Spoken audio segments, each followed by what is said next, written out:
best secret kept. Hopefully nobody else figures it Man, out, and it keeps it yeah. cheap enough for us to go over there. Bro, I'm telling you right now, to the audience watching right now, don't go to Utah. Don't Don't. come. It's Just don't go to horrible. Utah. It's horrible. It's the worst. John Wayne Walding, welcome to Security Hub Podcast, brother. It's so good to finally have you on here, man. Thanks for having me, Denny. It's an honor to be on here. I'm happy to spend time and fellowship together and see where this thing takes us. Yeah, man. For those of you tuning in that don't recognize this boyish good looks of John Wayne, remarkable Green Beret, amazing veteran advocate these days. But man, it's going back to how the rest of the world, and for a lot of us, like April 2008, Shock Valley, man. Like your ODA, 10 Silver Stars. We now have 2 Medal of Honor recipients from that battle. And anybody that survived that and came through that, nobody would have ever, like, no one would bat an eye if you had just been like, hey, I'm ready to go. I'm done. I'm going to focus on my family. But not John Wayne. John Wayne comes back and he says, you know what? I'm going to be a sniper. Goes to sniper school, becomes the first amputee to be a sniper school graduate for SF. And then right after that, in 2009, you do the Boston Marathon. Like, you just don't quit, damn it. Hey, I got 4th place too, by the way. It was one of those, That's right. But Daddy comes there to get the gold. I don't just do stuff.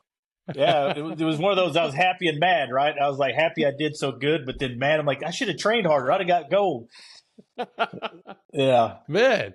But before all that, man, let's take it back. I think your story is so unique, not only because of the name, but man, like your origin story. You got to tell us from the beginning. Tell us how, the beginning of John Wayne, as they say. Man, I always tell everybody that, don't believe my resume, right? Because it's awesome, right? When you read it, right, you see go down there, John Wayne, born on the 4th of July, Green Beret, Silver Star. Like when you go, you're like, man, this guy's awesome, But the reality is, man, I come from almost nothing, right? The first memory of my dad is I'm not kidding you, being in the back seat of a Lincoln Town Car, my grandma's town car. We were driving to the county courthouse, and we had to stop because there was a chain of convicts in orange jumpsuits that were tied to each other. We had to stop so they passed us. Well, my dad was one of those. He was going from county lockup into jail, to get sentenced to prison. My mom, she was already in prison, that's the quite literal earliest memory that I have of my father. But I'm still not a victim. Right? Like that everybody's got problems they got to deal with. Everybody's got challenges in their life that they face. I just, I go from that kid right there, having to be forced to live with his grandparents, which, by the way, I thank God every day that he gave me my grandparents, but, going back to the mindset of that 5-year-old kid that, man, I don't know these people. And now here I am going, to this total different world, Oh, by the way, I had to leave, my town. They were retired and living outside of Groesbeck, Texas, which is, 40 miles east of Waco. It's a 3,500 people town, but we got a $10 million football field, right? Like that's where I went to live, and I didn't even live there. I lived 30 miles outside of it, out in the middle of nowhere, and so to go from that, right, to one day, joining the military and standing on that parade field, donning the coveted Green Beret, right, to then standing on another parade field, getting the Silver Star, awarded the Silver Star, and then standing in the Oval Office with the president and being on stage with another president, right? Like that happens here in America, right? For a little kid who was, I always say I'm 100% Texan, right? Because my mom's Mexican and my dad was a roughneck, so oil and tacos, mama, like that's that's it. But to go from there, and like I said, that's why, and I don't say this for pity or make people feel sorry for, parents didn't love me and all that. I just go back to don't believe my resume, right? That I come from the same struggles that a lot of people have to deal with. I just never let it define me, right? Never let your circumstances define your direction. Dude, that is like the most powerful thing that comes from this show is being able to bring these stories of these humble beginnings. Right. People, and it's all because media, books do it, TV shows do it. You see special forces operators, you see Navy SEALs, Rangers, and people have digested so many stories where, oh, these guys are perfect, clean cut. They come from the great picket fence background. I'm like, it couldn't be further from the truth. Like the Right. reality is individuals like yourself and the vast majority of the people that have been on the show, the reason why we go into this life of being protectors, of being the guys at the, as they say, tip of the spear, it's because we know what That's it's right. like to be at the very bottom, to have nobody, have to look down and say, you know what, this is the bottom. Like I need to be able to work my way to the very top. And in this country, we're blessed to have military service. We're blessed to have a system that says, you know what, if you work your butt off, you can make it. And that's Right. something that we need to reinforce, because a lot of people just are I think it's that American spirit, that tenacity, like we're losing it, man. I couldn't agree more. Everyone has their own motivations, Yeah. right? And being poor is a pretty good one, Yes. right? Yeah. Wait, I'm not going back there, buddy.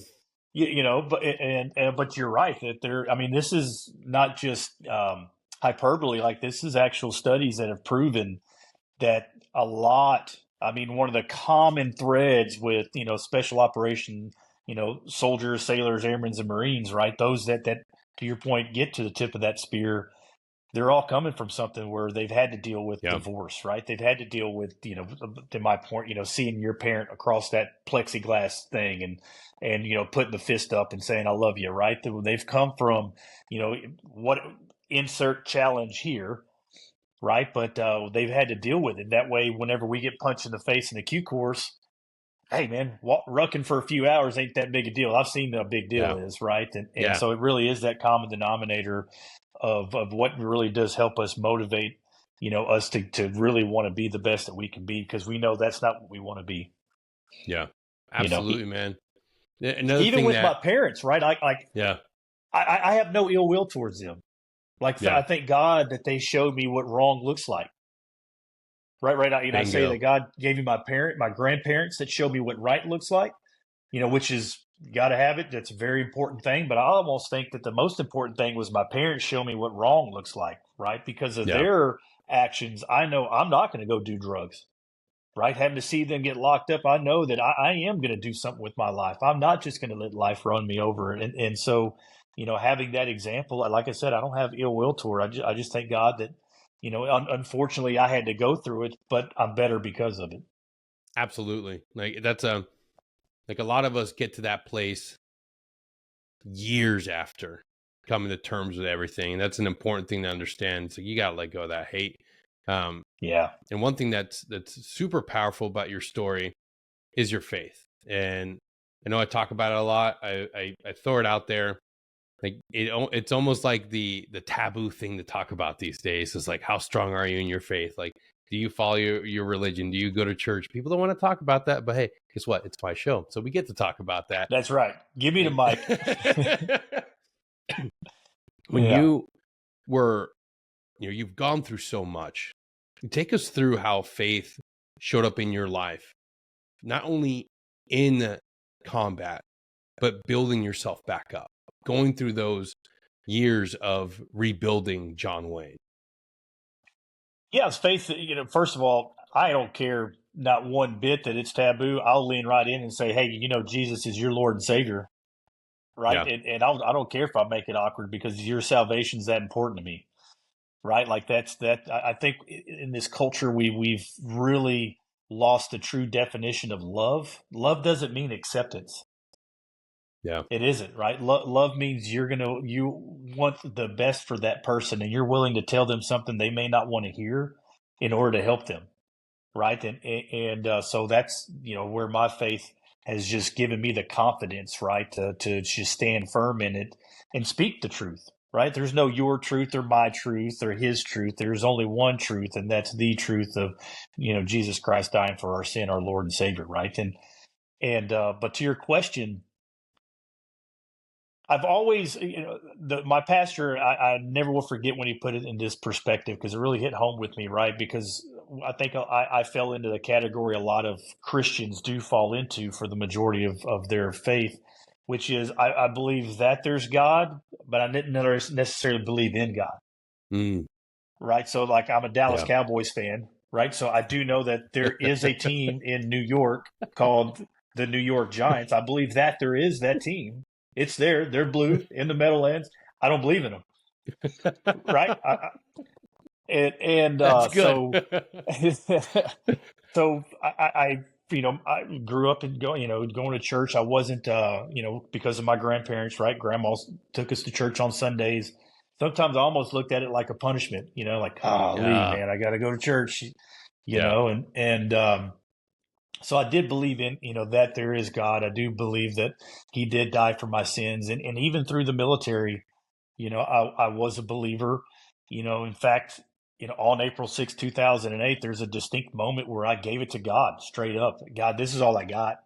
Yeah. Right. I got shot. My leg literally I had it held between my thighs, only, still on my leg by an inch of flesh. And it was the hardest thing that I could do, Denny, to scoot on my butt from one position to the next to try to get off the X. Yeah. And that's when I gave it to him, like, God, this is it, right? If I make it out of here, it's because of you. It's not because of me. And that was really the I wouldn't necessarily say the defining factor, but it definitely was the catalyst that got me down this path road to where I believe in God. That, man, he saved me that day because I realized I couldn't do it without him. Yeah. Right. And what's that has done for me, it's just galvanized the faith, right? It galvanized, that God's doesn't do this to you. He does it for you. Right. Think about that statement and the significance, the posture that you have with your Heavenly Father when you believe that to be true, right? That God's not up there with his arms crossed, right, looking down at Yeah. you with his finger pointed and saying, I'm doing this to you because you're a sinner. Right? Like Yeah. that's not the truth. That's not godly. That's not his heart. God is love. And going back to, he loves you so much that he's willing to put you through the ringer because you're going to be better for it. Right. And that's what I've learned, that he does this for you, right? That losing my leg, brother, it's one of the best things that's ever happened to me. Full stop. Sucks, right? Yeah. It sucks bad. Fox News alert, right? It is not fun to be one legged. But You know, let's pause and dissect that, because we not everybody's going to lose a leg. But look back at the things that you've suffered. Look back in your own journey right now as you're listening. Maybe it's a divorce. Maybe it is an injury. Maybe it's the loss of a job, something. And I can reflect on one of those exact same situations, like walking away from my own military career, like hmm having to make a choice for like my health, having to make a choice for family, like that. All of us have something that we suffered and gone through. Can you look at that suffering and say, God, thank you for this. Thank you for this. Like, maybe not in the moment, maybe not what you were in right. that firefight, but if you look back on where God has taken you now, heck yeah, man, thank you for this. That's a powerful Absolutely. testament. Well, I always say two things, right? The power of prayer cannot be understated, right? Like that is the Carl Gustav of spiritual warfare, right? And and I don't pray for God to take my struggles away, right? I Yeah, don't look at him as this genie that I just rub and says, I want a new car, right? Or I yeah, don't, I ask God to give me the will to endure what he has for me, yeah, right? And then the patience for me to learn why it is happening, right? Those are the two things in my prayer life that I focus on intently, right? Because when you read the book of Job and all that God took away from him to show him his glory, right? And he never wavered, right? Even yeah, when he had people that, his friends, right? His friends were telling him, man, you're wrong, that God's doing this to you, right? And had other friends, this is why, this, you didn't do this or whatever. But you're right, Danny. My leg is your divorce, is this person's rape, is this person's addiction, which is this person's insert struggle here, man. You just got to realize that God meets you where you are, Yeah. right? And that He's not doing it to you; He's doing it for you. He knows that you're going to come out better for going through Yeah. this. And just again, just pray to have the will to endure it, right? And pray to have the patience, because that's us, Americans, instant gratification, right? It's my Yeah, money. dude. I want it now, right? And Yeah, God's not on our timeline, brother. dude. There's Yeah, no, that's go ahead. no, that's a powerful thing right there. Because that goes into a lot of the mental health stuff. Anxiety. It's anxiety and depression. I always say, like, anxiety, you're focused on a future that you can't predict, and you want something so bad, but you're dealing with the struggle of not getting the thing, or you're worried about something in the future. And depression's everything that is behind you a lot of times. You're messed up, or something didn't go right. You blame something about your life and you're still stuck on it. And you have to surrender. You literally have to surrender. You Right, can't control how things are going to pan out in the future. So why are you letting something that hasn't even unfolded, hasn't even been developed, weigh down on you so much today? And right, that's something that so many of us struggle. And it's funny that there's so many parables, there's so many lessons to be learned when you sit down and follow your faith, dig into the book and realize that, okay, if I want to be strong, if I want to truly test my faith, I've got to surrender. And that's so hard for us, our guys, our type of right. people, because we want to control everything. Damn it. We want to control every Yeah, possible variable. But it's like, hey, man, sometimes the most powerful thing you can do is say, I'm not in control of this. And I have to have faith that He's going to be there with me, walk me through this. And it might not be the answer I want to hear. It might not be the outcome that I want, but I got to that's the key trust. right there. Is to have that willingness to understand you may not get what you want, Yeah. right? And sometimes, maybe even more times that is the outcome, right? I didn't want to lose a leg, Yeah. right? I didn't want that at all. I love doing calf raises. I can't do that anymore, right? You know, but it's just going back to His will be done on earth as it is in heaven, not Yeah. my will be done, right? And so you're right though. You need to just trust that it is His will, not yours, and give to Him. Man, that's scary. Let's Yeah. just be real, all right? Like being vulnerable, man. That's some scary stuff that says I'm not in charge. He is, Yeah. right? When I got to pay my mortgage, right? Where I just lost a job, where man, that's some scary stuff to say, God, this is yours. What will you have me do? Right. Yeah. And that vulnerability that you have to have, it's tough, but I just keep going back to, well, delayed gratification is another thing that I think we struggle with, right? To, your point about, Yeah. wow, what's the, insert topic, right? Ozempic, right? Yeah. I'm not going to run. I'm just going to take this Perfect. pill and it's going to go off, Just right? mash that auto injector right in. Just freaking take it. Let it rip, tater chip. You know, rather than the delayed gratification of Yeah. just grinding out every day, not for Yeah. 1 month, not for 4 months, right? And like people in our community, we forget how long it takes to get that little tab on your shoulder, Man. Yeah. right? Some people it took years. Yep. Did you quit because it was hard? No. Why? Because you believed that it was worth it, right? You Yeah. believed that if you just didn't quit, that you were going to be better. It's no different. It's no different when dealing with your anxiety, right? It's no different when dealing with depression. It's no different with dealing with, any type of, substance abuse, whether it's porn or pills, Yeah. right? Just knowing that you don't have to get to Mount Everest tomorrow, just Yeah. today, right? Dude, Just fall quit in for love. today. Yeah. Falling in love with the process too. That's something that I realized we all had it at some point in the Q course.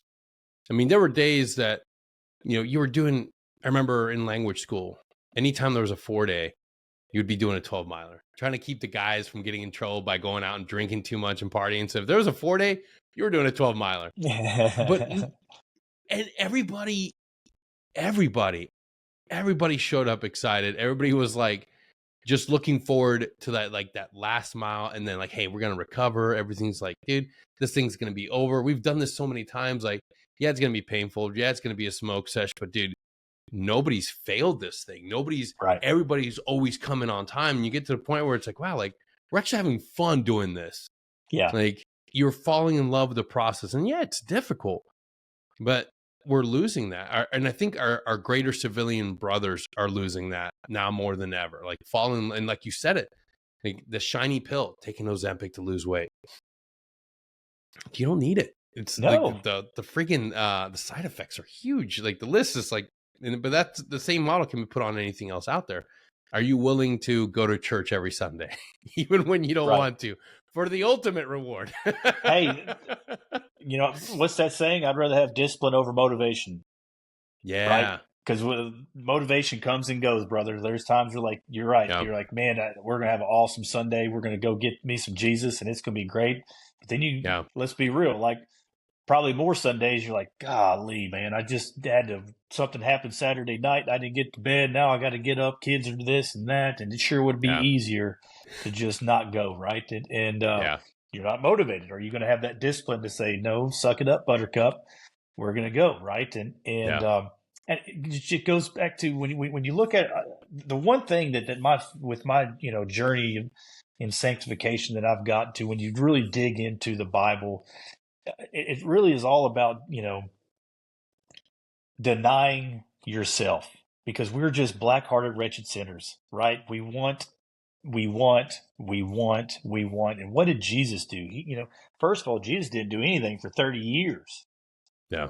Right? Like, imagine denying yourself for 30 years. Be like, guess what, guys? I'm awesome. I'm the Messiah. I can't wait to tell you how awesome I am. But no, he waited 30 years before he started, preaching, right? And even then, he would go off by himself 40 days and 40 nights to fast, right? And deal with what he's got to deal with. And it's the same thing that I just, there's so many just examples of denying yourself and really, and by the way, I don't want your audience to think that I'm thinking that like the idea is to never be sad, right? Or the idea is to never face these struggles, that you reach this utopian state, right, to where you don't have to deal with suck. Right? The idea is to not run from it. Right? The idea is when you receive it with curiosity and not negativity. Right. Think about that. Right. You receive this, whether it's sadness, whether it's pain, anxiety, whatever it is, you don't receive it and just have this weight on your shoulder about, oh man, I don't want to feel this way. Why am I feeling this way? God, I don't want to feel this way. Rather than, okay, it's here. That's new. Hasn't been there. What are we doing here? Right. And really having that scientific approach rather than like a childlike emotional approach to it, right? And that's where healing comes from, right? Because when you dig that negative emotional attachment to something, you go back to that child state, right? And you don't really have, the forefront to really dive deep into what are we doing here, right? Because look, brother, I'm going to tell you straight up. I kind of mentioned it when you and I were in Operation Overland together, that this has been the hardest year of my life since getting shot from a physical perspective. I had the surgery in February, and here it is, October, and I'm still not good. Yeah. Right. And man, you talk about a headspace, right? To where I'm not running like I used to. Like, I haven't run all year, brother. Like, and that's a big deal with me, right? Yeah. And I haven't been able to work out like I do. I can't ruck like I do. Granted, I still, again, discipline over motivation, right? I'll still go in there, quite literally crutch into my gym and grab ropes and just sit on a box and do ropes, right? Or something else. And again, I could either receive, this struggle with that victim mentality, right? Of, oh man, why is God doing this to me? rather than saying, God, I get it. You're here with me, right? Well, Yeah. what's the learning? I don't like it, Yeah. right? I don't. It's not fun. This has been a very hard time, for me. But you just got to, you just said it earlier, right? Give it to Him. Yeah. Give God, Do this is yours. do what you can with what you got. That's something a lot of veterans, a lot of our active duty, first responders, people are dealing with pain, physical pain. And that is a nightmare for some. And it's so easy to give up. It's so easy to say, no, I can't do it. And I remember when I was dealing with my own physical pain and not being able to run, barely being able to put weight on both my feet and just being, I'm always in pain. That narrative, that's sets in so fast. I'm always in pain. I'm always in pain. I'm just need medication for it. I'm always in pain. And I hear it within so many veteran spaces. Oh, I just got chronic pain, chronic pain. I'm like, yeah, pain's going to be there. But can you challenge yourself to find the moments when you're not in pain? And what can you do in those moments? Well, if you can't run, can you walk? Well, if you can't walk, can you bike? Can you do something? I highly believe that we need that physical activity in order to get back, in order to get that feeling of like, okay, I still got it in me. You got to get back in shape. You got to be willing to do something. And so many of us get that old VA stamp of, oh, you're broken. And we just accept it. Right. Like, Yeah. And you hit the nail on the head, right? Just do something. yeah. Just do something. You want to know how far my first run was after getting shot? How far? Maybe 50 feet, right? Yeah. I got my leg, and I was at Walter Reed, and I saw it. And we were down in the corridor outside, and he's like, "All right, take off." And it was about 50 feet. Turned around. All right, ran back 50 feet. Next day, made it 100. Next Nice. day, I ran around the whole freaking thing, right? Heck Next yeah. day, I'm sitting there running. Like I just kept going and kept doing something because it's not figurative, like quite literal. Like there is a biological um, correlation between physical health and mental health. Yep. Right. That when your muscles are strong and healthy, your brain's going to be stronger and healthy. Again, I'm not saying it's things are going to go away. Like I said, I don't ever want your listeners to think that like I said earlier, like this I've reached this state of utopia, right? Yeah. However, there are behaviors that you can do to mitigate it, Yep. right? Not make it go away. Yeah, to your point about choosing pain, I actually say that so many times whenever I speak that, I had a choice after getting shot. I could choose pills or I can choose pain, Yep. right? And I never will forget, you know, that scary, by the way, right? That Yeah. scary decision where I'm going to take this little, magic numbness that makes all my problems go away, and I'm going to let go of it, Yeah. right? Like making that decision where, man, because over here is scary, over here sucks, right? Over Yep. here is all this uncertainty and all, again, quite literal hurt that I'm going to have to go through, and I chose that pain because I just couldn't be on it anymore. I never will forget, going to the doc at Bragg, asking for more opioids, Mm. not really sure I needed them. Yeah. Right? I'm like, man, I'm all right, but man, it sure does feel good. Man, the You know, devil comes in many different forms, man. And that's one of them. Like addiction is that stuff a is the horrible thing. devil in a bottle. There is no pull, and I mean it. Like I'm not trying to say I got off of it because I'm awesome. I'm not. That pull towards those pills is the strongest that I've ever had in my life, Denny. I mean, that's all you think about, No. right? That's all your whole life starts to revolve around, do I have my pills with me? Like you didn't even go to Walmart like just like you do this for your, Yeah. all right, do I got my knife, my gun, my wallet, my phone, right? You're just like, where's my pills? I got them. And that's just a life that you start to live, and that's terrifying to me. Whenever I felt myself do that. I'm like, I can't be that guy. But Yep. on the flip side, alcohol, right? Strongest pull with opioids, the most elusive is alcohol. That Dude, elusive, let's dive into that one because hey, come we on. have a joint mission in changing the narrative on alcohol, man. And it's funny when we were on the overland trip, we brought it up together at the same time, almost like twinsies, and it was. I always say it's mind body and that aha moment when you bring the catalyst of the spirit, like, oh my god, like this, I was needing this. The next one, veterans, civilians, anybody within our tribe needs to have is that personal awakening and understanding of your relationship with alcohol, like having that understanding of like, whoa, this has killed a vast majority of my brothers. This has led Fact, 100%. fact, Stop. Yeah. This full has stop. killed so many of our brothers. Why do I want to continue having this thing in my life?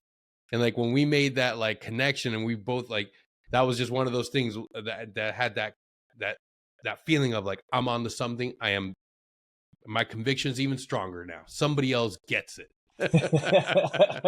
Did we just become best friends? Yeah. Yep. Can we go do karate moves out in the garage? Yeah.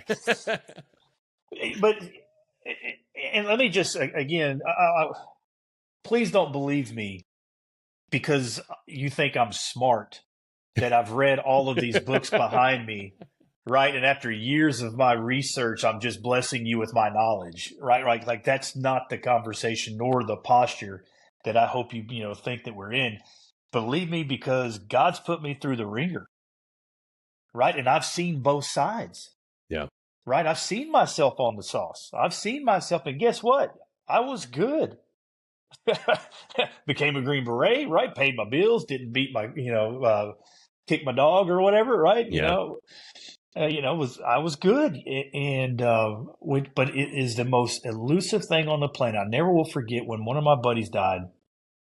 I drank Jack Daniels because that's what he's supposed to do, right? Chris loved Jack. That's what I do. And I woke up that next day and I was really just kind of like mad, sad, all of it. And, I knew I wasn't doing right. I knew I Yeah. didn't honor him like I thought we were supposed to, because that's what we're supposed to do, Yep. right? Drink for the fallen, right? Toast to him, pour one out for the homies, like all that stuff you read here and even sing sometimes, right? And so, but again, I knew I didn't honor him like I should, and I want your honest to know I didn't quit drinking. That wasn't, when I woke up that next day, I didn't have this revelation of, okay, I'm going to be sober today, right? I started living well for the fallen. Hmm. Like that was it. It was like, if his life matters that much to me, I'm doing this. No, man. I owe it to them to live well, right? Because they don't have the choice of what type of husband they're going to be, but I do, Yeah. right? They don't have the choice of what type of brother they're going to be to their brothers, but I do, or father, or, citizen, whatever insert statement there, right? But we have that choice. And by the way, they want us to be awesome, Yep. right? They don't want us to be drinking every night and just being depressed that they're no longer with us and all of this, rabbit hole of just despair. They don't want us to be down there, man. They want us to be up here living life, being great, doing the best that we could possibly be, you know. And that was my choice. My choice was, man, I got to stop doing this. I stopped being good and I got to start being great. Yeah. Right. And what's the difference? And here's the catalyst, right? Here's the challenge that I give to all the listeners out there. Be brutally honest. Be brutally honest with yourself of what's keeping you from doing that. Yep. Right. Because let's be real. We all look at ourselves in the mirror, right? And it's like, I'm good. Right. Your buddy say, hey, man, how you doing? I'm good. Are you? Like, are you? Because as you know, I'll tell you I'm not doing good. I don't have that facade anymore. If I Yeah. am, I'm like, heck yeah, man, I'm awesome. I got to walk today. If I'm not, I'll tell you that Yeah. I'm not good. And so that's the challenge that I give everyone, man, is to stop lying to yourself and just be honest, man. Where are you struggling in life? And again, that's where it was for me. I said to myself that I never once, I think I was 30 when I quit drinking. And I had never once remembered me telling my guys, I'm not drinking tonight. Yeah. Right. That stuck with me. It was always the exact opposite. I'm like, boys, we drinking tonight. Like, because that was me. I'm Yeah. like you, right? I was never a fight guy. I was a fun guy. Yep. We weren't going to have some of it. We were going to have all of it. And I'm driving. Let's roll. Yep. And which, by the way, kind of validated me doing it, right? Because how many times you tell your wife, "Oh, we're just having fun, babe," right? The boys, we're just having Yeah. fun. We're not doing anything Just letting wrong. loose. Yeah, we're just having fun. But that right there is that snake in the grass. Yeah. That's the illusion, brother. That's the illusion that fun is good.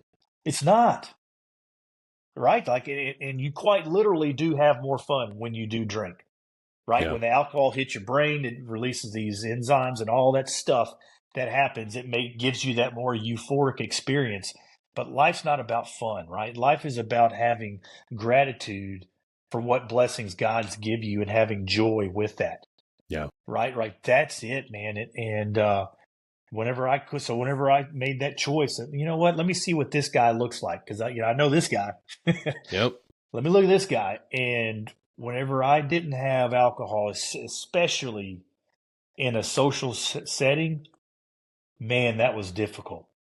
When I say difficult, I jokingly, because if you haven't, you know me, I deflect a lot of my pain with humor, right? Yeah. But I jokingly say I'm like Ricky Bobby, right? I don't know what to do with my hands. You know, that's what I felt like. I mean, Yeah. I did not know what to do with my hands without having that drink in front of me, man. And that's when I realized, okay, there's something here more than just a clean 90, right? A Yep. sober 90 or whatever it was. And Yeah. like I'm gonna lean into this. And 13 years ago, February 3rd, was the last day I ever drank. And I tell you from the bottom of my heart, if there's one thing that y'all believe me from hearing this episode today, sobriety is the best gift that I ever gave myself. Full Yeah. stop. No question about it. It's the best gift that I ever gave myself. It is that catalyst that kept me from being great.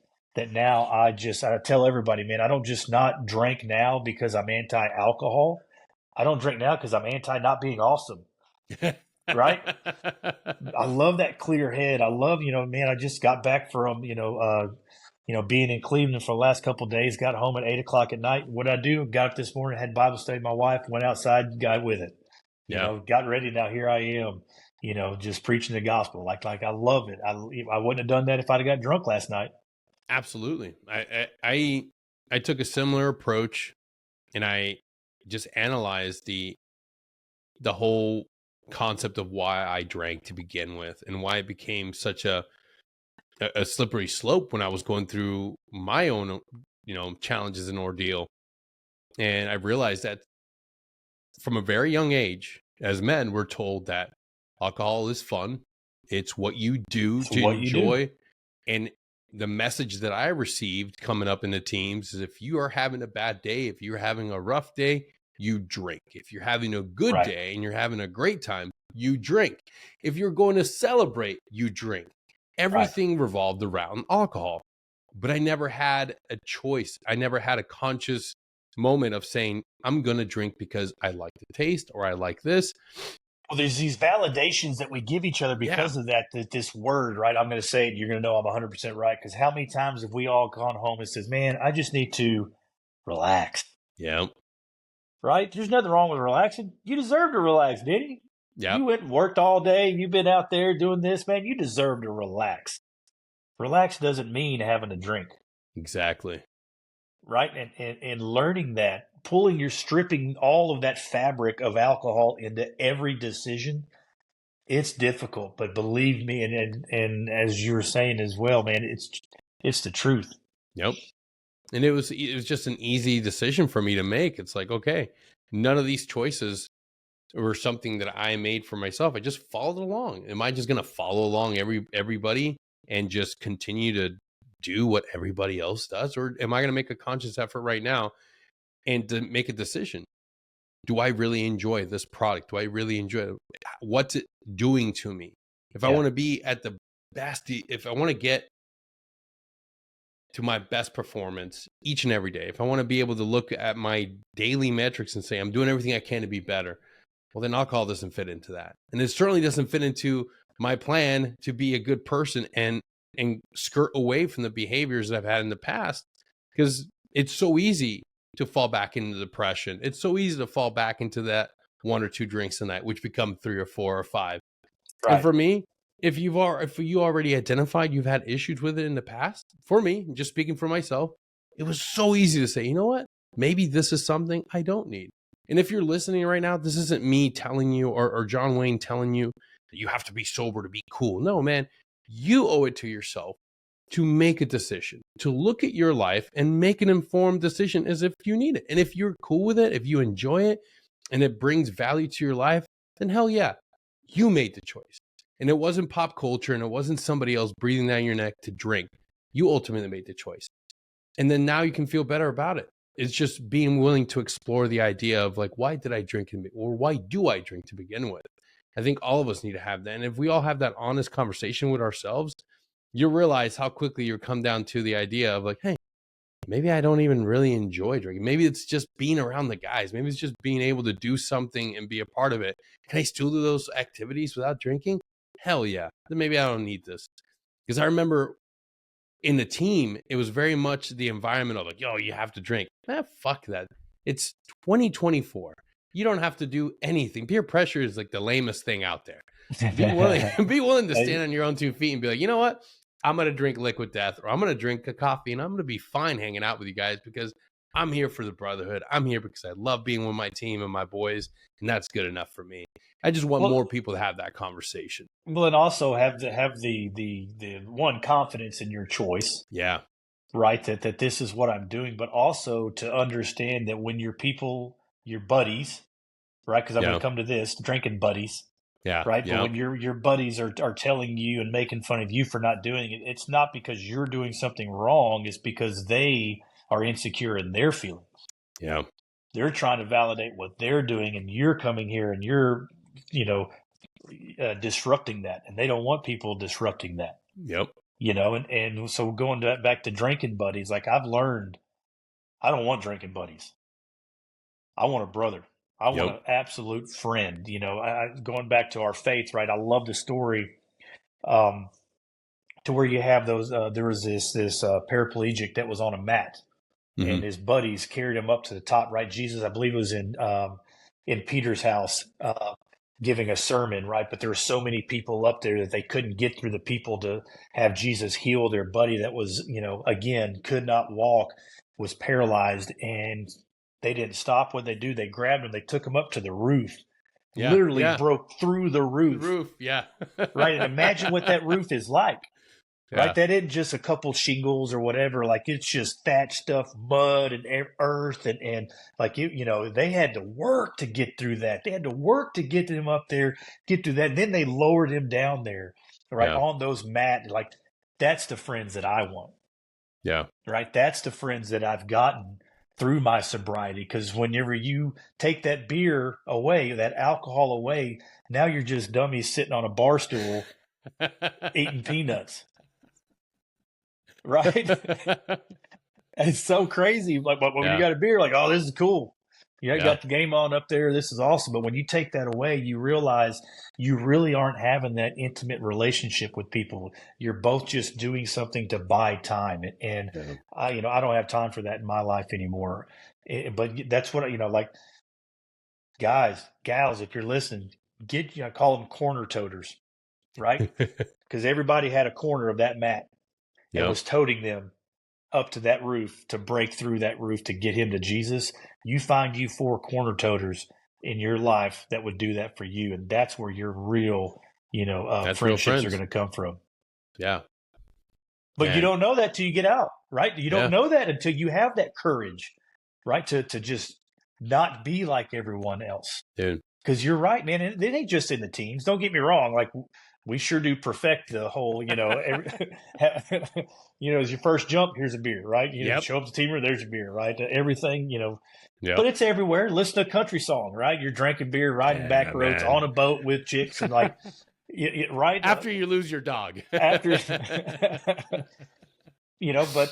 any, insert genre here, there's drinking involved. Obviously, college and all the frats and partyings and anything, that this culture is just so Yeah, ingrained in. it That's just is, what man. you do. Man, have the courage to stand up against that. Yeah, Right? Have the courage to be that guy or gal that's at this event saying, "No, I'm not doing that tonight," and consistently, because that's what I tell everybody. Like 90 days doesn't do anything, right? Because I think there's a term or a deal that people go around like sober 90 or sober yeah, January or something yeah, like yeah, that, right? To where yeah, I'm going to start the year afresh. Do it for a year. Going back to my earlier statement about that delayed gratification, right? yeah, Just delay it for a whole year, because it really, as you know, it takes 3 to 6 months just for you to really learn what it's like not to have that, habit, yeah, right? Your body quite literally is going to change, right? Right. You're going to have new habits after there. And so it really does take about 6 months for all of that stuff to really happen. Live in that for 6 months, yep, right? Live with those new habits, live with those new, friends, right? Live with all that new stuff that you're, and then after you get there for a year, tell me whether or not, or more importantly, tell you, right, whether or not this is something that adds value to your life. yeah, man. Because that's the key. Add value. More fun, yes. And it adds zero value to your life. Full Yeah, stop. dude. A perfect time to go through that is transition, man. Like when you're Yeah. Yeah. coming out of the military, like that's a Heck perfect yeah. time to challenge yourself. It's a new beginning, Or even man. when you're struggling. Man, I got Yeah, some guys that call. I'm sure you get the same call, man. Oh, man, I'm not doing good. yep, This, or that. The first thing I always ask, are you sober? yep, But they'll validate why it's okay. Right? Oh, it's just this, or that. I'm like, look, man, you and I can argue about whether or not you can handle it. That's not the conversation. It's inarguable. yeah, Alcohol's a depressant. Full yep, stop. Fact. Right? So if you think you have this, you're calling me now, so apparently something's there, and you know that this does this. Why are you doing it? yeah, Right? And that's always kind of the posture that I give. I'm like, look, I report, you decide. I'm not trying to tell you what to do with your life. I'm just saying, that here's what's helped me, and that's why I keep saying it's the best gift I ever gave myself. yeah. It's funny you brought that up. I recently just had a conversation, and it's always substance abuse is one of the hardest things to try to help someone through. It takes a lot of guts and a lot of conviction to not only get on the phone and ask for help, but receive and actually go through with that plan of action. And it might take several times reaching out for help. And this one individual, like third time reaching out, and it's like, hey, Warrior's Heart, you're right there. You can go today. We can get you in there today. Mm-hmm. And it's like, it just, let me just think about it. It's like, man, you're reaching out because there's a problem. Right. There's an addiction here. But they're so hell bent on just wanting somebody to be there for them, but not quit the behavior that's keeping them locked in hell. And that's like one of the It's greatest that saying. blanket, man. It's that Yeah. little baby blanket that wraps around you. Like, oh, this is mine, and I love it, and I don't want to Yep. do this because it's cold outside, Yep. right? And it's going to be cold for a little bit, but guess what? You're going to get used to it. Yeah. Dude, if you're listening right now and any of this is resonating with you and you realize you may have an issue with alcohol, please, man, get online, check out Warrior's Heart. Um, it, Addiction is something that so many of us will go through, and there's no shame in getting help. Like, Right. you have the rest of your life, the rest of your life to live an amazing life. Be willing to go somewhere where they can help you. And it's scary going inpatient. It's Yeah. scary having to give control. But just like we said before, you have to surrender. You have to You be have willing to to. give that power over. And going to those places, going to those treatment centers, that's just a great avenue to not only getting healthy, getting clean, but also diving into the spirit. Like, Amen. I've seen it happen so many times. People get clean, they get sober, and what's the first thing they tell you that they started doing again? Hey, man, I found God again. I'm going back to church. It's one of the most powerful things, man, because Amen.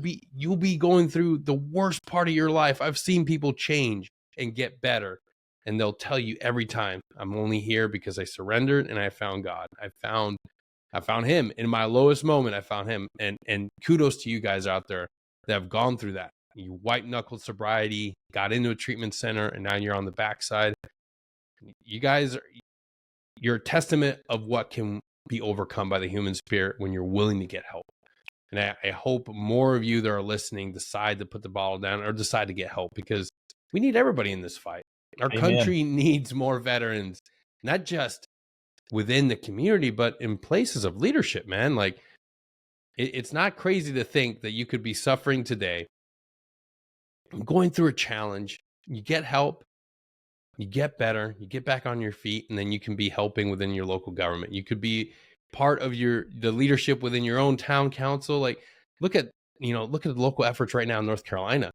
It's not our own federal government going there to change and help things. It's our veteran population, as individuals Absolutely. like John Wayne, like myself, like you listening at home, they're making a real difference. So if you're struggling, you're not out of the fight. We just need you to get better. Well, Like, and that's the also, reality. y'all need to know, they need to know that the behaviors come before the attitude, Yeah. Yep. right? Like it does. It's not the opposite. Like, don't get me wrong. God bless those that wake up. I think maybe I kind of fell into that, to where I had the attitude where, like, all right, I want to do this. I'm going to do this, but realize that the behaviors are going to drive it. Yeah. Right. Going back to, I'd rather have discipline over motivation. Yeah. Right. So these people that know they're struggling, sure, they may not want to, they may not like it. Do it. Yeah. Do the behaviors, because I promise you're going to be better for it. Yes. Right. Just like going to Warrior's Heart, like, man, I don't know about this. I don't know this is going to be this, lots going through my head. Just get there. Go through it. Be present. Right. Like that. That's another big one, because a horrible story. Guy that I knew, he was down off the coast. He quite literally was in Warrior's Heart, but he wasn't there. Yeah. Right. He was focused outward, and, heard through this little thing that his old lady may have been messing around. And instead of focusing on himself, you know what he did? He checked himself out. Yep. I got to get home. I got to get home. I got to do this. I can't be in here anymore. And within 24 hours, he had killed himself. Mm. Right? Because he found home, Yep. went home, found out. What did he do? Started drinking. Yep. Right? And what did that bottle lead to? A gun. And now he's no longer with us. Yeah. And you got to do the behaviors. You've got to get in there and be present and know that it's going to be good for you, and just never quit. Dude, doing the work. And as a veteran, as a soft professional, you're no stranger to hard work. It's literally from the moment you entered the military, you've been doing some hard, difficult, challenging things. Be willing Superhero, even. Yeah. The thing, like, when I look back and like, man, did we really go 150 miles or whatever in the Q course? Like with all this, and ain't no way I can do that now. I need 4 Advil just to get out of bed. It would take a big thing. I mean, we I always say, like, we always joke, like, no one's going to call you back to service, but every last one of us has that little idea in the back of the head. Maybe I should clear out an HLZ in my backyard just in case. Maybe. Range sticks, right? Yeah, I got for sectors of fire. Oh. Yeah. John, what are you working on these days, man? Like, you're someone that's always on the move. Operation Overland. I was blessed to be part of it. You're an entrepreneur. You're a businessman. You're an advocate. What are you working on these days? Well, first and foremost, I'm working on being a warrior for Christ and discipling people towards Him, right? Because that's the purpose of a believer, is not just to believe in Christ, right? It is to be a disciple for Him, and to just go get one more, right? And find one more in your community. And so how do I do that? Well, I do that through all of the things that I have going. To your point about entrepreneurship, I was very, I think my superpower is I'm too dumb to not know I ain't supposed to try that. Think about that, right? If I was smarter, maybe I wouldn't have started my own business and then sold it and started another business, and But So yeah, right now the big thing that I do is there's a company that I founded which is called Gallantry Global Logistics. Who knew a Green Beret would turn logistician? And there's a whole long story how God led me into that, but that's for a different podcast maybe. But yeah, the whole purpose of our company is to provide the next mission for veterans transitioning out of their service. Right. Yeah. The guy that owns the Houston Astros, Jim Crane, well, he owns Crane Logistics. Right. So I did the redneck math where, man, if we build something that big, imagine how many veterans we can help. Yep. Like full stop, right? Like that's where my mind at. So I realize that there's a huge industry out there in this world, and it's tough. Like, look, you know, I'm still waiting for my white privilege to show up. It ain't got here yet. Well, you're half Mexican, so Yeah. The other half's dragging me down. You know, mira. But it's this I have millions of dollars raised from private equity. This is just a small business startup that I've been very fortunate to grind it out. You said it earlier, man. Fall in love with the process, not the prize. And so but we're doing great things and hiring veterans, and so if you know anybody out there that they're in the Dallas area that are looking to get in a community and a brotherhood like they're used to, but they want to add value, right? Go to work. Yep. Right. We're not a charity. We're not here to, be like the HHC committee where you can just go up there and hang out for a while. Right. Yep. Gotta do real work. Yeah. And let's be real. Like, again, me, real talk. Not all vets want to do that. Yeah. Right. They're retired now. You see, yeah, so am I. No. And I get up at 5 every morning and go and work all dang day. Right. So that's just the life that God has chosen me to have. And so anyway, I that's the big thing that I do. I also founded a company called Live to Give, which is a water company that every bottle you buy, we give half back to veteran and first responder charities. Right. And we're locally here in Dallas. We in a lot of the HEBs, so all you Texas folk, HEB don't get better than that.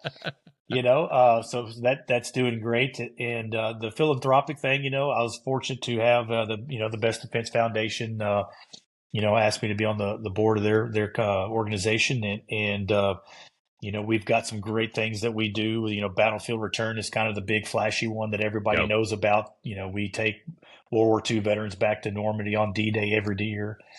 We just took them back to the Battle of the Bulge there, and that's been a great thing. But as you know, there's also a stronghold program that we have that we reach out to special operators to. Yeah, that's right, to help them with their transition. We bring them up to a place at 10,000 feet. A great person in Utah built it quite literally just to house veterans. He literally says, "I'll never spend one night in this building, in this house." Yeah. He has a smaller place that he stays out. Mike does, and one of the things that programs we do is Operation Overland that you were fortunate to be a part of. I'm like Forrest Gump, man. You never know the people that I meet. I was at a place and I did a deal, and the guy was like, he likes Land Cruisers. I like Land Cruisers, right? We had them downrange and everything. Well, lo and behold, like this guy's driven one across every continent, literally has the Land Cruiser Heritage Museum. Yep. Right. He's like the John Wayne of Land Cruisers. And so whenever I pitched the idea, and it's so funny because it just goes to show you how like the genuine thing that I have in people where I have no angle, it just happens, right? Because his name's Greg, as you know Greg now, right? I was like, Greg, man, I got this idea. You love Land Cruisers, I do. Like, what if we have like this mobile stronghold? Because something that we all are very familiar with is being on the move. Yep. Right. You're in your Humvee, Land Cruiser, Hilux, whatever it is, and you're going from one place to the next, and you're going to another place. And like, what if we do that for healing? Right. We come here, we're coming into this one place and we're around a campfire, then we're just on the move for a week, and we just have that windshield therapy with guys, right? And he's like, man, I can't believe I'm actually a little embarrassed. I haven't ever thought about this, but I'm in. Yeah. And I'm like, well, cool. And we started, now what started happening, I was like, man, I don't know, that'd be kind of hard logistically, because we'd have to probably go here and blah, blah. He's like, John, no disrespect, but I've led an expedition around the world, right? I was like, oh yeah. He's like, I think I can get us through my backyard of Utah. And boy, did he! That was no joke, one of the greatest experiences I've ever had in my life. That entire week, not only the brotherhood and being able to sit down and you know, everybody has something they bring to the fight. Everybody has something that they can pass off to another brother to help. And you're meeting Green Berets from all across the soft spectrum, individuals that served in various times throughout the GWAT. And you're getting not only being able to put your stories and your experiences within this like giant timeline, but all of you are helping each other by Yeah, bringing that's a good resources. point. Like you have Yeah. like this whole GWAT 20 years, people Yeah. like me, that I did the initial invasion of Iraq, bro, Yeah. right? And then you've got the other, people like Randy and Yeah. you, right, which are more of a younger guy. Like Yeah. I didn't even think about it till you said that, but you're right, man. That was pretty neat. Yeah, man. It was an amazing experience. And And yeah. George, gotta love Yeah. George. God, Dude, George, and that's the thing. Like you got guys like George that are pillars in the Red Empire, guys that literally have their footprint in seventh group. They've been there so long. They've done every position, and you get to meet them where they're at in that moment, and they get vulnerable. And then you realize that, yeah, at first you have this awe moment of like, oh, here's a senior warrant officer that I've looked up to, that everybody within the regiment has looked up to, that admires. And now you're able to help him. You're able to provide a piece of the puzzle to some of the things that are troubling him. And you realize, oh man, we're brothers. Before you remove the rank, you remove all the things you've done, and you look at each other and you realize that you have something of value to give that brother. And everybody walked away from that better, in a better mindset, in a better headspace. And the smiles, man, the ability to see your brothers that came in, maybe they were struggling a little bit, they were carrying heavier weight on their back when they're leaving. They're not carrying that 300-pound ruck. Maybe they're carrying a small carry-on bag now. Like, that's the power of these programs, man. Yeah, and it's kind of hard conceptually to especially a civilian, right, to let them know, hey, we're going to get in Land Cruisers and drive around for 4 days, right? That's what they hear, Yeah. right? It's just not. First of all, let's not lose sight of the fact that Greg set us up with like the pillars of the overlanding community, right? Oh, So it's yeah, like man. if you and I were going to go play backyard football, I say, all right, I'm going to call my buddy Tom Brady real quick and Peyton Manning, Exactly. and go play. Like you got, Dave did the Baja 1000, Yep. right? Kurt is the guy that led him literally across the world, and then obviously Greg and everyone else that Paul, right, did with Equipped One and everything. So, it was just amazing to connect with those guys, and have that the connectivity, right? Because we all like the outdoors, and I believe it's spiritual, brother. Getting guys outside, away from the drink, right, away from everything else, and being in the outdoor in God's creation as He intended it. Yeah. Right. It is just a healing, and we all, I'll never forget. I had us all go around the room after the last day, up at 10,000 feet, overlooking this, vast, beautiful vista. Yeah. I get choked up, man. Right. No. I keep telling God, why me? Right. God, why are you so good to me? And I'll tell you this though, I'll never quit earning it. Yeah.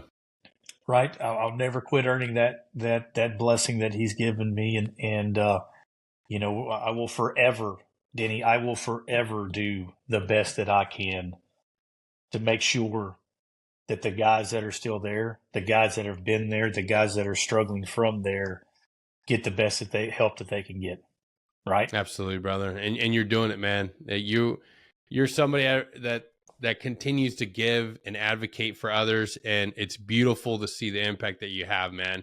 And dude, I know for a fact, anybody wants to reach out to you on LinkedIn, like, find John Wayne. Like, if you're a veteran, if you're a soft brother, and anything that we've shared or talked about resonated with you, and you just want to reach out and get his opinion on something, reach out to him. This is one of the most approachable human beings you'll ever meet. That's right. And I'm not saying I'm the guy. I'm saying I know the guy. Right. Exactly. Like that's just some of the pictures that you will see with John Wayne is like, Holy cow! You've met him before? How did it happen? Where'd you get this? Yeah. I don't know, man. I was just at a gas station in Texas. And yeah, you and Ted Nugent. What are you and Ted Nugent doing together? Like, well, he loves freedom like I do. John, thank you so much for being here, man. It is absolute pleasure. I cannot wait to actually be able to hold space in the same environment again and hang out, brother. Always a pleasure chatting with you, man. Thank you so much for your time today, man. Oh, you're worth it, brother, and everybody else out there, just know that, right? That you're worth the sacrifice, like, because God loves you, right? God is love, and He loved you so much He gave His Son to die for your sins, and through that sin is your salvation, right? And just know that you are worth it, because that's where everything stems from, is your worth. And yeah, man, thanks for having me. Same thing. I can't wait to give you a hug and see you again soon. For Overland 2, right? Put it on the calendar. Man. Heck yeah, man. I need to get me one of those fancies Land Cruisers, man. Yeah. I'll take the 4Runner. Yeah. Bring it on. Heck yeah. Thank you all for tuning in, and we'll see you all next time. Until then, take care. Awesome.